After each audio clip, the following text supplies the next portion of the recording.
Humarap na sa ICI o Independent Commission for Infrastructure sina Congressman Arjo Atayde.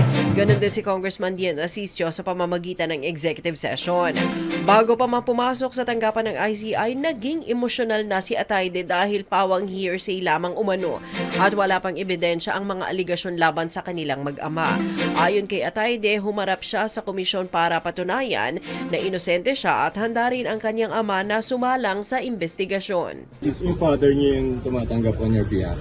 Yes po, again, it's all hearsay po, sir. Kasi until now, as I said, baka mas mabuti po, bago po magturo, bigay po muna sa akin yung ebidensya laban sa akin. Because up to this point, since September 8, they haven't even given out anything against me or my father. You know, and my father is also willing to go through the investigation. Wala po kami tinatago, hindi ako magtatago, hindi ako iiwas, hindi ako lilipad ng ibang bansa. I am here to thoroughly go through the investigation to fight for my innocence po. And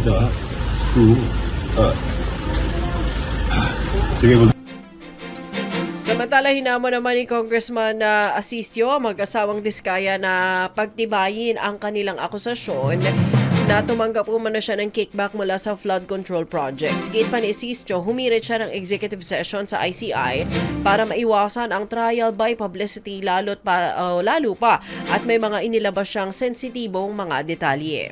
Humarap po tayo dito sa ICI para makipagtulungan sa investigasyon. Nang sa ganun, mabigyan din tayo ng pagkakataon na ma-hear yung name natin sa allegations laban sa atin. Sir, may executive session? Para po mas maprotektahan dahil baka magkaroon po ng judgment by publicity. At baka meron po tayo mga sensitibong masabi sa ICI na hindi muna kinakailangan lumabas sa publiko para ho hindi maka-abala sa investigasyon natin.